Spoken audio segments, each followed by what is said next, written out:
This is not your usual boring YouTube football documentary. You know the kind, slapped together with copyright-free trap beats, 14 recycled Getty images, and enough fast cuts to dodge the almighty content ID gods. No, my friend, this is the good stuff. The cinematic football truth, aged like Modric, sharpened like Rudiger's stare, and cooked with more layers than a Pep Guardiola tactics board. Because this is the untold story. Of ambition twisted, of heartbreak televised, of reinvention under football's harshest, brightest, most unforgiving light. The Bernabeu spotlight. The story you weren't supposed to hear. The story of Kylian Mbappé. Why he looked lost. Why PSG thrived without him, and why he didn't care. You've heard the hype, now hear the truth. In 2024, after years of U-turns, cryptic tweets and enough drama to crash Fabrizio Romano's servers, Kylian Mbappé finally walked through the gates of the Santiago Bernabeu. He came as a football messiah, the prodigal son, the man Madrid waited 5 long years for. He left behind fame, power and Paris. He didn't just reject a club, he walked away from a kingdom to build an empire of his own. This is the inside story you've never heard before. The failures, the fights, the jealousy, the secret locker room agendas, the Ballon d'Or blueprint. What really happened when PSG reached the Champions League final without him, and how he's already scheming to make the new season his era. Stay with us, because what Mbappé did in his first season might not have earned him a trophy. But it created something even more dangerous. A man with something to prove. Madrid doesn't just welcome stars. It builds them. You're not embraced because of who you were, you're tested for who you might become. And Kylian, he was tested. He walked into a dressing room where titles hang heavier than chandeliers. Bellingham had already seized the hearts. Vinny had the rhythm. And Kylian, he had the price tag. 10 matches, just 2 goals and 1 assist, an accident really, off his shin. The Bernabeu is not kind to false prophets. Every dribble felt forced, every run off-tempo. He was trying to be himself, while also being what Madrid wanted him to be. In Paris, he danced. In Madrid, he hesitated. Meanwhile, a 16-year-old boy named Lamine Yamal ran riot through La Liga like a child let loose in a toy store. Rafinha added flair, venom and goals. Barcelona laughed louder with every passing week, and Madrid was left always playing catch-up. Week after week, La Liga slipped from their hands.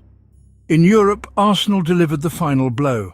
They didn't just knock Madrid out of the Champions League, they walked away with Mbappe's aura in their back pocket. But just when he thought the story couldn't twist again, it did. Paris Saint-Germain reached the Champions League final without him. The same club he carried for 6 long years, like a soldier dragging a broken cart uphill. The same teammates who once watched him score 40 goals a season while sipping protein shakes. Now they were smiling, thriving, winning. Mbappé sat in his Madrid penthouse that night, alone. No entourage, no camera crew, just the glow of the TV screen. And there it was, the pain.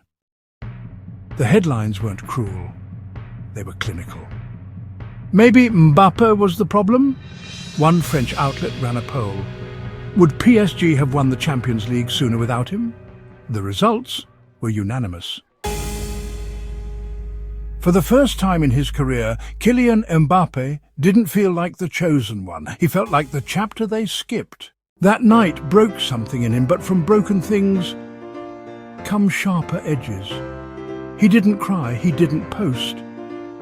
He opened a new tab, searched Ballon d'Or voting deadline, and began to plan. Not to prove PSG wrong, but to prove himself right. April turned to May, and with it, a storm.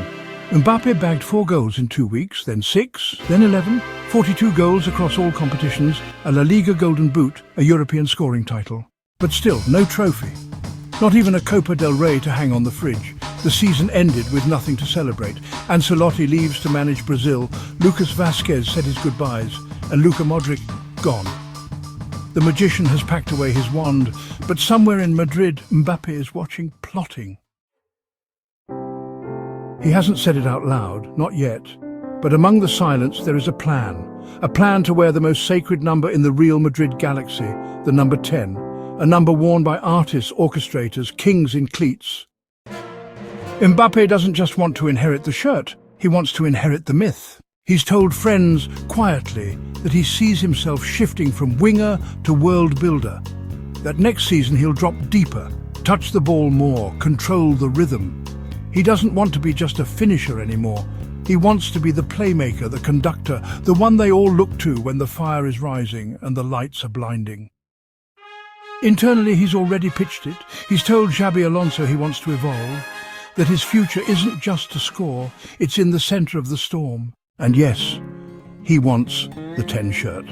Not as a vanity piece, but as a symbol, a new era, a new version of Mbappé. One who doesn't just score goals, he decides outcomes.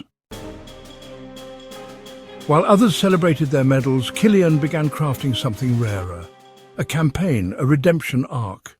He posted cryptic captions, gave 3 interviews in French, Spanish and Swahili, all ending with the phrase, "I'm just getting started."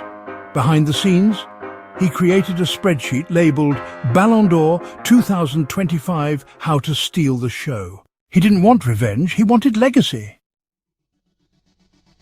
Kylian Mbappe's first season at Real Madrid was not a coronation. It was a reckoning. He came seeking glory, he found expectation. And in that fire, he forged something rarer than a trophy hunger. Because sometimes, football doesn't give you what you want. It gives you what you need. And now the world should be afraid, because next season, Mbappé isn't chasing trophies, he's chasing history.